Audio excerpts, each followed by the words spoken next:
Hello नमस्कार दोस्तों। मैं राहुल टेगर उड़ान एकेडमी के यूट्यूब प्लेटफॉर्म पर आप लोगों का स्वागत करता हूं।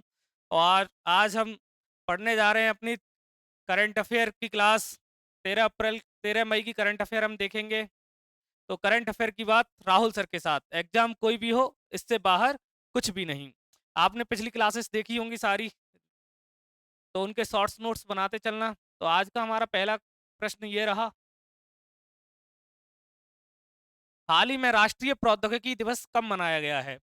अभी दिवस से लेके क्वेश्चन आया है, तो हम दिवस में जितने भी अभी दिवस बनाए गए हैं मई में, तो वो सब दिवस हम देख लेते हैं। तो राष्ट्र में मई में कौन कौन से दिवस पड़ते हैं?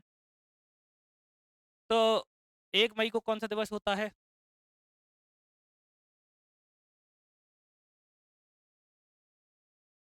1 मई को कौन सा दिवस होता है? 3 मई को कौन सा दिवस है? और 7 मई को कौन सा दिवस है? और 8 मई को कौन सा दिवस है? 9 मई को कौन सा दिवस है? और 11 मई को कौन सा दिवस है? 12 मई को कौन सा दिवस मनाया जाता है? तो हम बात करें 1 मई के दिवस के बारे में, तो 1 मई को कौन सा दिवस मनाया जाता है? 1 मई को आप लोगों का ये दिवस मनाया जाता है अंतर्राष्ट्रीय मजदूर दिवस। कौन सा? अंतर्राष्ट्रीय मजदूर दिवस। अभी सब बेरोजगार है ना, तो अपन मजदूर ही हुए। अंतर्राष्ट्रीय मजदूर दिवस। अच्छा, 3 मई को कौन सा दिवस बनाया जाता है, बताइए। 3 मई को कौन सा दिवस मनाया जाता है? विश्व प्रेस स्वतंत्रता दिवस। कौन सा? विश्व प्रेस स्वतंत्रता दिवस।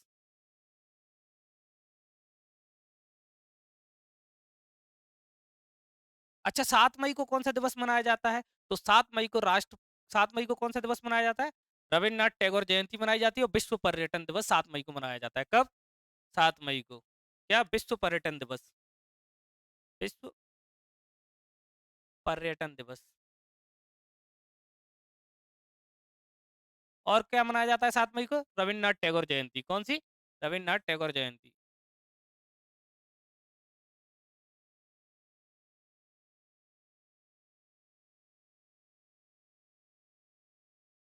अच्छा, 8 मई को कौन सा दिवस मनाया जाता है, बताइए। 8 मई को अपना कौन सा दिवस मनाया जाता है? तो 8 मई को मनाया जाता है विश्व रेड क्रॉस दिवस। कौन सा दिवस? विश्व रेड क्रॉस दिवस।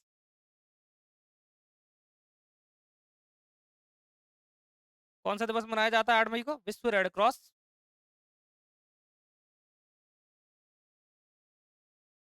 दिवस। कब मनाया जाता है विश्व रेड क्रॉस दिवस? तो 8 मई को विश्व रेड क्रॉस दिवस मनाया जाता है। 9 मई को कौन सा दिवस मनाया जाता है? तो 9 मई को महाराणा प्रताप जयंती मनाई जाती है। क्या?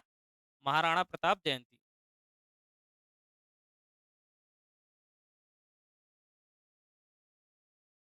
अच्छा, 11 मई को कौन सा दिवस मनाया था? तो 11 मई को अपना कौन सा दिवस मनाया जाता है, बताइए। तो 11 मई को अपना राष्ट्रीय प्रौद्योगिकी दिवस मनाया जाता है। कौन सा दिवस मनाया जाता है 11 मई को? राष्ट्रीय प्रौद्योगिकी दिवस। राष्ट्रीय प्रौद्योगिकी दिवस। अच्छा, राष्ट्रीय प्रौद्योगिकी दिवस की बात करें तो राष्ट्रीय प्रौद्योगिकी दिवस क्यों मनाया जाता है? तो राष्ट्रीय प्रौद्योगिकी दिवस पोखरण में हुए परमाणु परीक्षण के उपलक्ष्य में मनाया जाता है। इसमें पोखरण में हुए परमाणु परीक्षण के उपलक्ष्य में मनाया जाता है राष्ट्रीय प्रौद्योगिकी दिवस। अगर हम बात करें 12 मई को, तो 12 मई को कौन सा दिवस मनाया जाता है? 12 मई को मनाया जाता है राष्ट्रीय नर्स दिवस। कौन सा? राष्ट्रीय नर्स दिवस। कौन सा दिवस मनाया जाता है 12 मई को? तो 12 मई को मनाया जाता है, सॉरी, राष्ट्रीय नहीं, अंतर्राष्ट्रीय नर्स दिवस। कौन सा? अंतर्राष्ट्रीय नर्स दिवस। अंतर्राष्ट्रीय नर्स दिवस मनाया जाता है 12 मई को। तो मई के इतने सारे दिवस रिवीजन करते रहना साथ में। एक क्वेश्चन तो आता ही आता है दिवस से। तो बढ़ते हैं इसी के साथ इसकी एक्सप्लेनेशन की ओर। राष्ट्रीय प्रौद्योगिकी दिवस भारत में हर वर्ष 11 मई को मनाया जाता है। यह दिन 1998 में, कब? 1998 में पोखरण में किए गए परमाणु परीक्षण की याद में, सफल परमाणु परीक्षण की याद में मनाया जाता है। कब? 1998 में सफल परमाणु परीक्षण किया था इंडिया ने अपने ने। उसके लिए अपन राष्ट्रीय प्रौद्योगिकी दिवस मनाते हैं। बढ़ते हैं नेक्स्ट क्वेश्चन की ओर। 10 मई 2025 को किस दो राज्यों ने ताप्ती बेसिन मेगा रिचार्ज परियोजना को संयुक्त रूप से लागू करने के लिए एक समझौता ज्ञापन एमओयू पर हस्ताक्षर किए हैं। एमओयू मतलब क्या होता है? मेमोरेंडम। एमओयू का मतलब क्या होता है? Memorandum of understanding. क्या होता है एमओयू? Memorandum of understanding. अगर हम बात करें ताप्ती बेसिन मेगा रिचार्ज परियोजना की, तो ये किन दो राज्यों के बीच में हुई है? तो ये किन दो राज्यों के बीच में हुई है? गुजरात और राजस्थान, मध्य प्रदेश और महाराष्ट्र, छत्तीसगढ़ और उड़ीसा, उत्तर प्रदेश और बिहार। तो ये कौन से दो राज्यों के बीच में ये ताप्ती बेसिन मेगा रिचार्ज परियोजना हुई है? तो ये मध्य प्रदेश और महाराष्ट्र के बीच की परियोजना है। किस किस की परियोजना है? मध्य प्रदेश और महाराष्ट्र के बीच की परियोजना है। अच्छा, इसका इस परियोजना का उद्घाटन कब हुआ? तो 10 मई को हुआ। कब हुआ इस परियोजना का उद्घाटन? 10 मई 2025 को इसका उद्घाटन हुआ। कहाँ पे हुआ इसका उद्घाटन? तो इसका उद्घाटन भोपाल में हुआ, मध्य प्रदेश के भोपाल में इसका उद्घाटन हुआ। कहाँ पे हुआ? मध्य प्रदेश के भोपाल में इसका उद्घाटन हुआ। अच्छा, हम बात करें तो ताप्ती बेसिन मेगा रिचार्ज परियोजना की, तो इसका उद्देश्य क्या है? इसके उद्देश्य की बात करें तो इसका उद्देश्य क्या है? जल संकट का समाधान। क्या है उसका उद्देश्य? जल संकट का समाधान।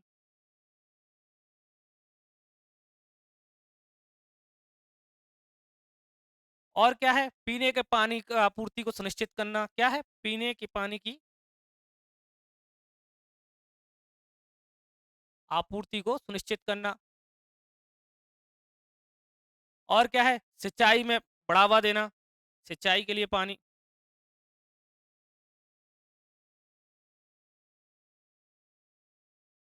ये उसके उद्देश्य हैं। क्या इसके? Tapti basin mega recharge. अगर हम बात करें ताप्ती रिवर की, ताप्ती नदी कहाँ से निकलती है? तो ये मध्य प्रदेश के मुल्ताई से निकलती है। कहाँ से निकलती है? मध्य प्रदेश के मुल्ताई से। अच्छा, इस क्वेश्चन से हम और देखते हैं। अच्छा, मध्य प्रदेश और महाराष्ट्र की बात करें तो मध्य प्रदेश की राजधानी भोपाल है, आप सबको पता ही होगा। तो मध्य प्रदेश के सीएम कौन है? मध्य प्रदेश के मुख्यमंत्री कौन है? तो मध्य प्रदेश के मुख्यमंत्री अपने डॉक्टर मोहन यादव। अच्छा, मध्य प्रदेश के गवर्नर कौन है? तो मध्य प्रदेश के गवर्नर है अपने मंगू भाई छगनलाल पटेल। महाराष्ट्र की बात करें तो महाराष्ट्र की राजधानी क्या है? महाराष्ट्र की राजधानी है मुंबई। महाराष्ट्र के मुख्यमंत्री कौन है? तो देवेंद्र फडणवीस महाराष्ट्र के मुख्यमंत्री है। महाराष्ट्र के गवर्नर की बात करें तो सीपी राधाकृष्णन महाराष्ट्र के गवर्नर है। अच्छा, गुजरात और राजस्थान की कैपिटल क्या है? और इनके सीएम कौन है? इनके गवर्नर कौन है? तो गुजरात की हम बात करें तो गुजरात की कैपिटल क्या है? गांधीनगर। गुजरात के सीएम कौन है? गुजरात के सीएम है भूपेन्द्र भाई पटेल। और गुजरात के गवर्नर कौन है? आचार्य देवव्रत गुजरात के गवर्नर हैं। अच्छा, राजस्थान की बताइए, राजस्थान की कैपिटल क्या है? राजस्थानी कैपिटल है जयपुर। क्या है राजस्थानी कैपिटल? जयपुर। और राजस्थान के सीएम कौन है? राजस्थान के सीएम भजनलाल। कौन है? श्री भजनलाल। अच्छा, राजस्थान के गवर्नर कौन है? राजस्थान के गवर्नर की बात करें, राजस्थान के गवर्नर कौन है? हरिभाऊ बागड़े। कौन है राजस्थानी गवर्नर? हरिभाऊ बागड़े। अच्छा, छत्तीसगढ़ और उड़ीसा के बारे में थोड़ा सा जान लेते हैं। तो छत्तीसगढ़ की कैपिटल क्या है? रायपुर। अच्छा, छत्तीसगढ़ के सीएम कौन है? विष्णु देव राय। कौन है? विष्णु देव राय। और अच्छा, छत्तीसगढ़ के गवर्नर कौन है? रमेन डेका। उड़ीसा की कैपिटल क्या है? उड़ीसा की कैपिटल है भुवनेश्वर। क्या है उड़ीसा की कैपिटल? भुवनेश्वर। उड़ीसा के सीएम कौन है? तो ये सब चीजें आ जाती हैं पेपर में, इसलिए मतलब कंफ्यूज नहीं होना, एक नोट्स बना लेना। उड़ीसा के सीएम कौन है? तो उड़ीसा के सीएम है मोहन चरण मांझी। कौन है? मोहन चरण मांझी। अच्छा, उड़ीसा के गवर्नर कौन है? तो उड़ीसा के गवर्नर की बात करें तो उड़ीसा के गवर्नर कौन है? हरिबाऊ कंभापति। इनमें बहुत कंफ्यूजन हो जाता है। राजस्थान के गवर्नर हरिबाऊ बागड़े और उड़ीसा के गवर्नर हरिबाऊ कंभापति। मैं लिख देता हूँ, हरिबाऊ कंभापति। अच्छा, उत्तर प्रदेश की ओर बढ़ते हैं। तो उत्तर प्रदेश की कैपिटल लखनऊ है। उत्तर प्रदेश के सीएम को आप जानते ही होंगे, कौन है? योगी आदित्यनाथ जी उत्तर प्रदेश के सीएम है, मुख्यमंत्री हैं। अच्छा, बिहार उत्तर प्रदेश की गवर्नर कौन है? तो आनंदीबेन पटेल उत्तर प्रदेश की गवर्नर है अपनी। बिहार के सीएम कौन है? बिहार की कैपिटल क्या है? बिहार के गवर्नर कौन है? तो बिहार की हम कैपिटल की बात करें तो बिहार की कैपिटल है पटना। क्या है बिहार की कैपिटल? पटना। बच्चे बच्चे जानते हैं सब। और बिहार के अपने सीएम कौन है? नीतीश कुमार। कौन है बिहार के सीएम? नीतीश कुमार। अच्छा, बिहार के गवर्नर कौन है? आरिफ मोहम्मद बिहार के गवर्नर है। तो इस क्वेश्चन से हमें इतनी जानकारी मिलती है। बढ़ते हैं इसके साथ नेक्स्ट क्वेश्चन की ओर। हम इसका एक्सप्लेनेशन हम देख लेते हैं। ताप्ती बेसिन मेगा रिचार्ज परियोजना कौन सी परियोजना? ताप्ती बेसिन मेगा रिचार्ज परियोजना। इसका उद्देश्य क्या है? ताप्ती नदी बेसिन में जल संरक्षण और भूजल स्तर को पुनः भरने के उपायों में बढ़ावा देना। इस परियोजना के लिए 10 मई को, कब? 10 मई 2025 को मध्य प्रदेश और महाराष्ट्र सरकारों के एक समझौता ज्ञापन पर हस्ताक्षर किए। कब किए? 10 मई 2025 को मध्य प्रदेश और महाराष्ट्र गवर्नमेंट ने इस समझौते पर हस्ताक्षर किए हैं। क्योंकि ताप्ती नदी इन दोनों राज्यों से होकर बहती है। कहाँ कहाँ से बहती है ताप्ती नदी? मध्य प्रदेश और महाराष्ट्र से होकर ताप्ती नदी बहती है अपनी। बढ़ते हैं अपन नेक्स्ट क्वेश्चन की ओर। 11 मई 2025 को ब्रह्मोस सुपरसोनिक क्रूज मिसाइल उत्पादन इकाई का उद्घाटन किस स्थान पर हुआ है? तो अभी आप देख ही रहे होंगे पहलगाम हमला हुआ, उसके बाद से ये ब्रह्मोस सुपरसोनिक क्रूज मिसाइल का उत्पादन का एक उद्घाटन किया गया है। तो ये कहाँ पे हुआ है ये उद्घाटन? बताइए आप लोग। कानपुर, लखनऊ, झांसी, नोएडा, कहाँ पे हुआ है? तो ये उत्तर प्रदेश के, कहाँ पे? उत्तर प्रदेश, रक्षा गलियारा। कहाँ पे हुआ है ये? उत्तर प्रदेश के रक्षा गलियारा। उत्तर प्रदेश के रक्षा गलियारा में कहाँ पे? लखनऊ नोड पे। लखनऊ, कहाँ पे हुआ? उत्तर प्रदेश के लखनऊ में हुआ है इसका उद्घाटन।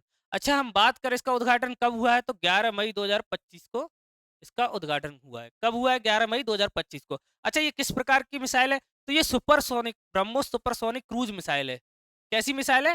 ब्रह्मोस सुपरसोनिक क्रूज मिसाइल है। अच्छा, इस मिसाइल की हम बात करें तो ये मिसाइल किस किस देश के सहयोग से बनाई गई है?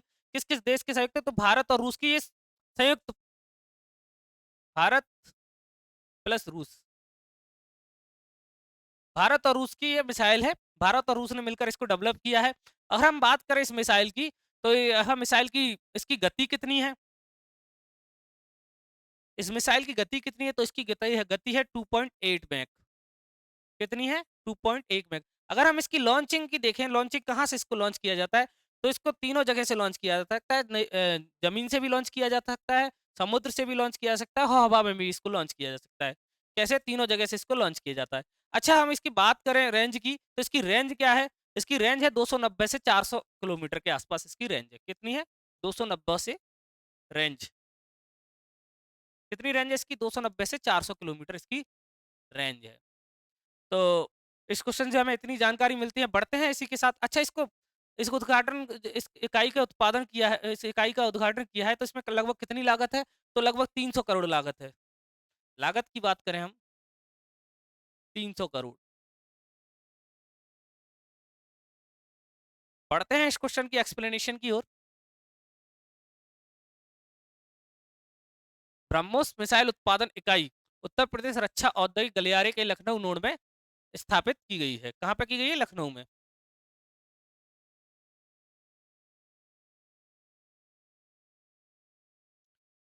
ये रहा हमारा नेक्स्ट क्वेश्चन। बढ़ते हैं।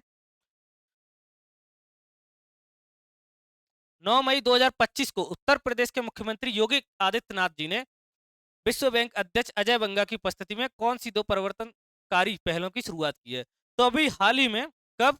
9 मई 2025 को उत्तर प्रदेश के मुख्यमंत्री जी ने, उत्तर प्रदेश के मुख्यमंत्री योगी आदित्यनाथ जी ने विश्व बैंक के अध्यक्ष, किसके? विश्व बैंक के अध्यक्ष अजय बंगा की उपस्थिति में दो पहलों की शुरुआत की है। कौन कौन सी दो पहलों की शुरुआत की है हम बात करें? डिजिटल ग्राम स्मार्ट किसान, या फिर यू यूपी एग्रीटेक ई प्रगति, या फिर यूपी एग्री एआई प्रज्ञा, या फिर किसान कॉन्टेक्ट एआई क्रांति। तो कौन सी दो पहलों की, तो कौन सी दो परिवर्तनकारी पहलों की शुरुआत की है? तो अभी हाल ही में यूपी के मुख्यमंत्री योगी आदित्यनाथ जी और विश्व बैंक के अध्यक्ष अजय बंगा जी ने मिलकर, अजय बंगा की उपस्थिति में यूपी एग्री और एआई प्रज्ञा की शुरुआत की है। अच्छा, ये यूपी एग्री और एआई प्रज्ञा क्या है? तो यूपी एग्री एक ग्रामीण अर्थव्यवस्था को सशक्त बनाना, ग्रामीण जो होते हैं ना, उनको आर्थिक रूप से मजबूत बनाना, और कृषि कृषि को आगे बढ़ाना। अच्छा, एआई प्रज्ञा क्या है? और एआई प्रज्ञा की बात करें तो यूपी के युवाओं को आर्टिफिशियल इंटेलिजेंस के रूप में, आर्टिफिशियल इंटेलिजेंस में प्रशिक्षित करना, और स्वास्थ्य और कृषि को आगे बढ़ाना, डिजिटल मामले में यूपी को आगे बढ़ाना। ये दो पहलों की शुरुआत की है। कब हुई इनकी शुरुआत? इनकी शुरुआत हुई 9 मई को। कब हुई इस पहल की शुरुआत? कब हुई? 9 मई 2025 को हुई। किसकी उपस्थिति में हुई? विश्व बैंक के अध्यक्ष अजय बंगा की उपस्थिति में हुई थी। किसकी उपस्थिति में? विश्व बैंक के अध्यक्ष अजय बंगा की। बढ़ते हैं इसकी एक्सप्लेनेशन की ओर। 9 मई 2025 को उत्तर प्रदेश के मुख्यमंत्री योगी आदित्यनाथ ने विश्व बैंक के अध्यक्ष अजय बंगा, कौन? विश्व बैंक के अध्यक्ष अजय बंगा की उपस्थिति में दो प्रमुख पहलों की शुरुआत की थी। कौन कौन सी है वो? तो दो पहल है। यूपी एग्री, यूपी एग्री की हम फुल फॉर्म की बात करें तो Uttar Pradesh accelerated growth for rural economy and empowered society. क्या है?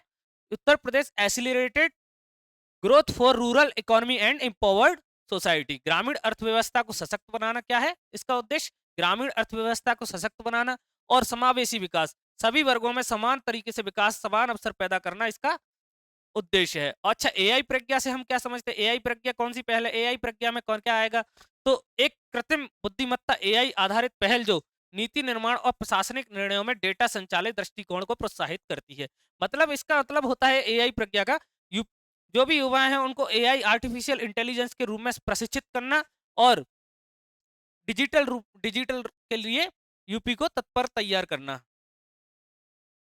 बढ़ते हैं हम नेक्स्ट क्वेश्चन की ओर।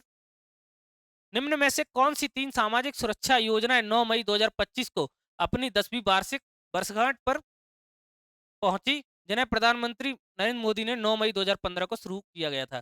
तो 9 मई 2015 को 3 योजनाएं चालू हुई थी। उन तीनों योजनाओं को 9 मई 2025 में 10 वर्ष पूरे हो गए हैं। तो वो तीनों योजनाएं कौन कौन सी थी इसके बारे में हमको बताना है। तो प्रधानमंत्री किसान योजना थी।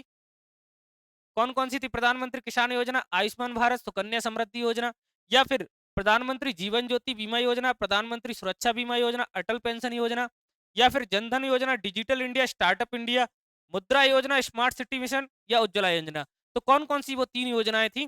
तो वो 3 योजनाएं थी प्रधानमंत्री जीवन ज्योति योजना बीमा योजना, प्रधानमंत्री सुरक्षा बीमा योजना और अटल पेंशन योजना। कौन कौन सी थी? प्रधानमंत्री जीवन ज्योति बीमा योजना, प्रधानमंत्री सुरक्षा बीमा योजना और अटल पेंशन योजना। अच्छा, हम बात करें प्रधानमंत्री जीवन ज्योति बीमा योजना के बारे में, तो इस योजना में क्या था? प्रधानमंत्री जीवन ज्योति बीमा योजना तो 18 वर्ष से लेकर 50 वर्ष तक के जो भी व्यक्ति हैं उनको जीवन ज्योति बीमा योजना, इसके जीवन ज्योति बीमा योजना के लिए सुरक्षा प्रदान करना था। अच्छा, हम बात करें प्रधानमंत्री सुरक्षा बीमा योजना की, तो 18 वर्ष से लेकर 70 वर्ष तक के व्यक्तियों के लिए थी। कौन सी? प्रधानमंत्री सुरक्षा बीमा योजना। दुर्घटना के ऐसे कोई दुर्घटना हो जाती है उसमें प्रधानमंत्री सुरक्षा बीमा योजना काम आती है। इसके तहत पैसे दिए जाते हैं गवर्नमेंट की ओर से, इसलिए प्रधानमंत्री सुरक्षा बीमा योजना को तैयार किया गया था। अगर हम बात करें अटल पेंशन योजना की, अटल पेंशन योजना क्या थी? जो श्रमिक होते हैं, मजदूर होते हैं, उनको उनके लिए एक पेंशन सुनिश्चित करना इसका उद्देश्य था अटल पेंशन योजना को। ये योजना तीनों, इससे करोड़ों लोग अभी तक लाभ ले चुके हैं इन योजनाओं से। तो कब इनको 10 वर्ष पूरे हुए हैं? तो इनको 9 मई 2025 को 10 वर्ष पूरे हो गए। अपनी 10वीं वर्षगांठ इन्होंने 9 मई 2025 को मनाई है। बढ़ते हैं इसके साथ इसकी एक्सप्लेनेशन की ओर। 9 मई 2015 को प्रधानमंत्री श्री नरेंद्र मोदी ने द्वारा शुरू की गई 3 महत्वपूर्ण सामाजिक सुरक्षा योजनाएं थी। कौन कौन सी थी? प्रधानमंत्री जीवन ज्योति बीमा योजना, ये 18 से 50 वर्ष की आयु के लोगों के लिए जीवन बीमा योजना थी। अच्छा, प्रधानमंत्री सुरक्षा बीमा योजना की बात करें, ये दुर्घटना बीमा योजना जो 18 से 70 वर्ष के नागरिकों को कवर करने के लिए थी। अटल पेंशन योजना क्या थी? अटल पेंशन योजना असंगठित क्षेत्र के श्रमिकों को वृद्धावस्था में न्यूनतम सुनिश्चित राशि पेंशन प्रदान करने हेतु के लिए ये योजना लाई गई थी। इन्होंने अभी सफलतापूर्वक अपने 10 वर्ष पूरे कर लिए हैं, इसलिए ये तीनों योजना की वर्षगांठ थी। बढ़ते हैं इसी के साथ।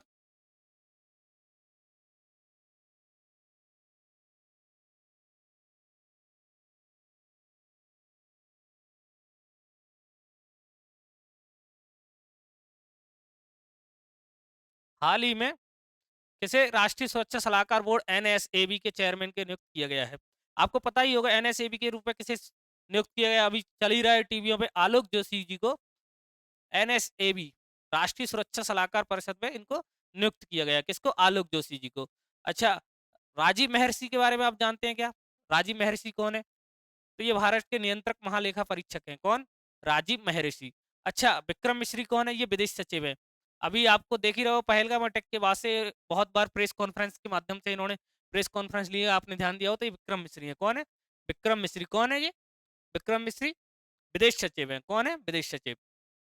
तो इनको अभी हाल ही में आलोक जोशी जी को राष्ट्रीय सुरक्षा सलाहकार बोर्ड का चेयरमैन नियुक्त किया। ये रॉ के प्रमुख भी रह चुके हैं आलोक जोशी जी, और इनको 72 अनुभव है आलोक जोशी जी को। भारतीय की राष्ट्रीय सुरक्षा नीतियों से जुड़े मामलों में सरकार के सलाहकार हैं। ये कौन है? सलाहकार हैं। इनको रणनीतिक मामलों में गहरा अनुभव है। रणनीतिक मामलों में इनको बहुत अनुभव है। किनको? आलोक जोशी जी को रणनीतिक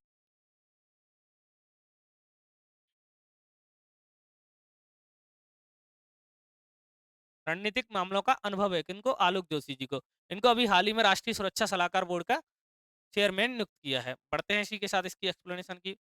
भारत सरकार ने हाल ही में आलोक जोशी जी को राष्ट्रीय सुरक्षा सलाहकार बोर्ड का चेयरमैन नियुक्त किया है।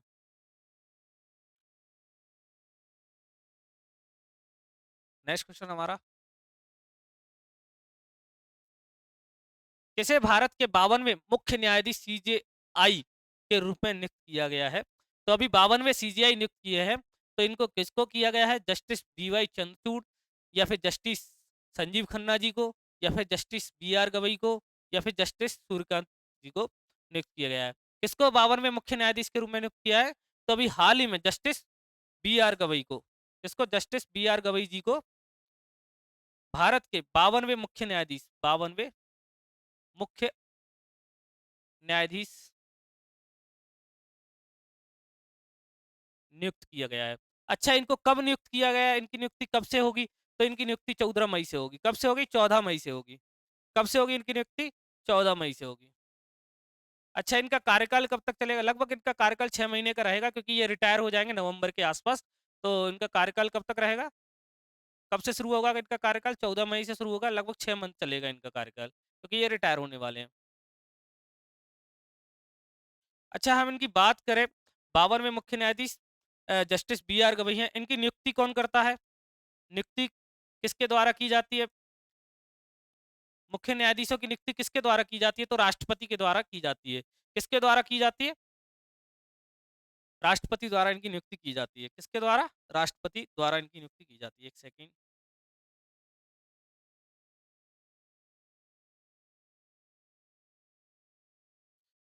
संविधान के 124 के खंड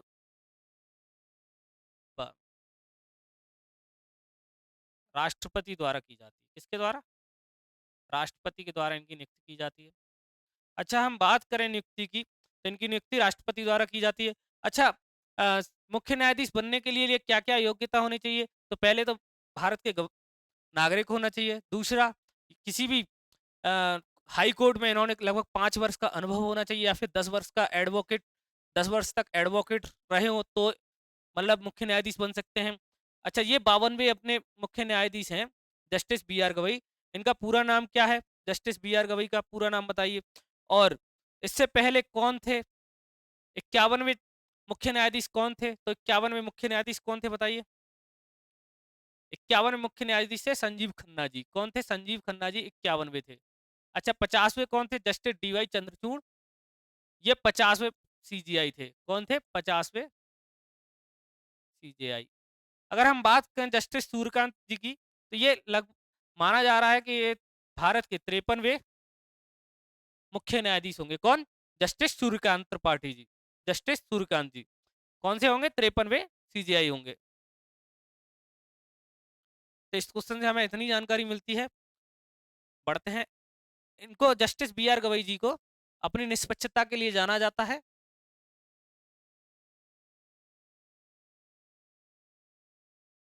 कानून मंत्रालय ने 29 अप्रैल को, कब?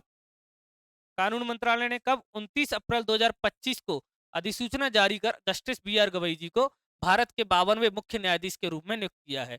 कब किया है? 29 अप्रैल को कानून मंत्रालय ने अधिसूचना जारी की, जिसमें उन्होंने बोला है कि अगले मुख्य न्यायाधीश जस्टिस बी आर गवई जी होंगे। बढ़ते हैं इसके साथ। रूस के राष्ट्रपति ने यूक्रेन के साथ कहां वार्ता करने का प्रस्ताव दिया है? तो अभी रूस के राष्ट्रपति ने यूक्रेन के साथ वार्ता करने का प्रस्ताव कहां पे दिया है? तो तुर्की में दिया है। कहां पे दिया है? तुर्की में दिया है। इस्तांबुल तुर्की, बुडापेस्ट हंगरी, रियाद सऊदी अरब, बुखारेस्ट रोमानिया। तभी रूस के राष्ट्रपति कौन है? व्लादिमीर पुतिन जी ने, रूस के राष्ट्रपति व्लादिमीर पुतिन जी ने यूक्रेन के साथ वार्ता का इस्तांबुल तुर्की में मतलब वार्तालाप का प्रस्ताव रखा है। तो उसमें तुर्की के जो राष्ट्रपति हैं, तुर्की के जो राष्ट्रपति, उन्होंने कहा है हम वार्ता की मेजबानी करने के लिए तैयार हैं। तो कहाँ पे रखा है? तो इस्तांबुल तुर्की में। अच्छा, तुर्की के बारे में हम थोड़ा सा जान लेते हैं। तुर्की की कैपिटल क्या है और तुर्की की करेंसी क्या है? तुर्की की कैपिटल है अंकारा। क्या है? अंकारा। करेंसी आप बताइए तुर्की की करेंसी क्या है? अच्छा, हंगरी की कैपिटल क्या है? हंगरी की कैपिटल है बुडापेस्ट। क्या है हंगरी की कैपिटल? बुडापेस्ट। हंगरी की अगर हम बात करें कैपिटल बुडापेस्ट है, करेंसी क्या है? फॉरेंट। क्या है हंगरी की करेंसी? फॉरेंट।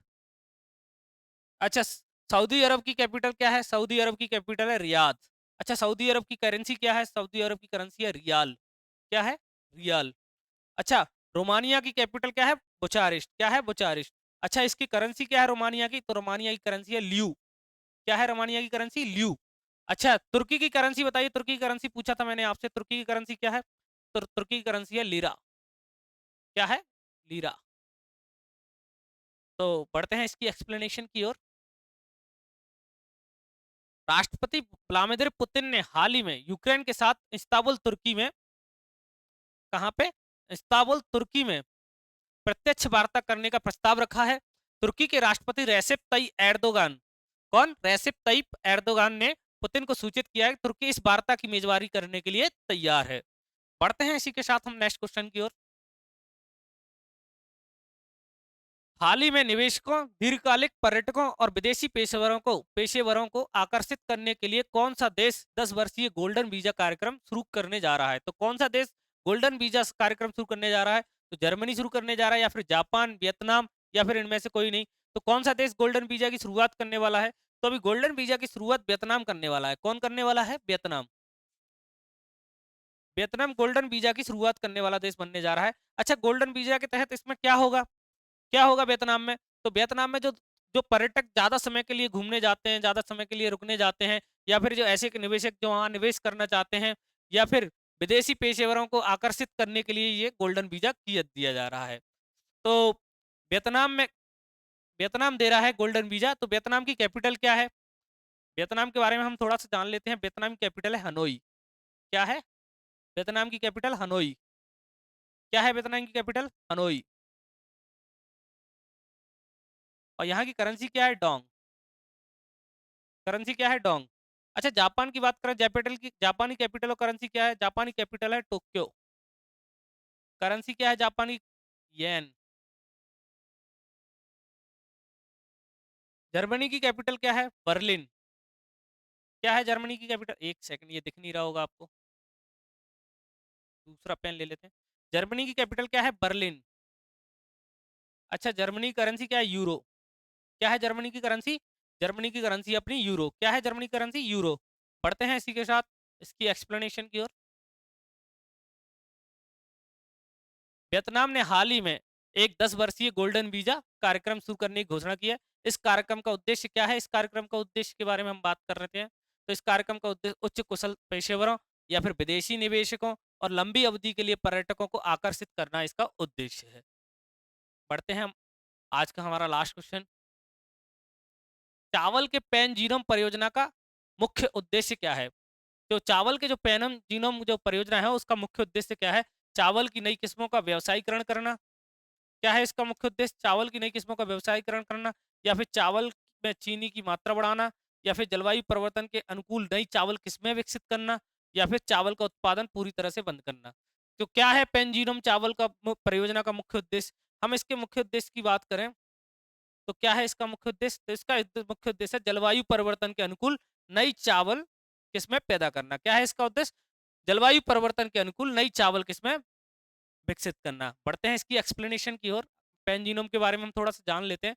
तो पेनजीनोम चावल का मुख्य उद्देश्य क्या है? जलवायु परिवर्तन के अनुकूल नई चावल किस्में विकसित करना इसका उद्देश्य है। अच्छा, इसकी एक्सप्लेनेशन देखते हैं। तो चावल का पेनजीनोम जो कि 144 प्रकार की, कितना? 144, जो 144 प्रकार की जंगली और उगाई गई चावल किस्मों को आनुवांशिक विविधता रूप से शामिल करना है। क्या है? 144 प्रकार की जो जंगली और उगाई गई चावल की किस्मों को आनुवांशिक विविधता को शामिल करना है, जिससे वैज्ञानिक जलवायु परिवर्तन के अनुकूल बेहतर किस्में विकसित कर सकें। पढ़ते हैं, ये हमारे कुछ रिवीजन के क्वेश्चन है पुराने, इनको देख लेते हैं एक बार।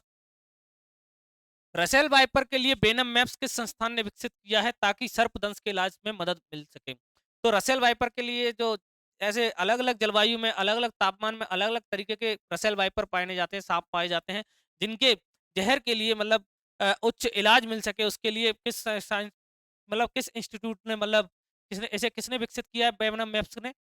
इस बेनामेम्स को? तो इंडियन इंस्टीट्यूट ऑफ साइंस ने इसको विकसित किया। Indian institute of science Bangalore. कहाँ की है ये? बैंगलोर की, बेंगलुरु। भारत में राष्ट्रीय सिविल सेवा दिवस किस तिथि को मनाया जाता है? तो राष्ट्रीय सिविल सेवा दिवस मनाया जाता है अपना 21 अप्रैल को। कब मनाया जाता है राष्ट्रीय सिविल सेवा दिवस? 21 अप्रैल को राष्ट्रीय सिविल सेवा दिवस मनाया जाता है।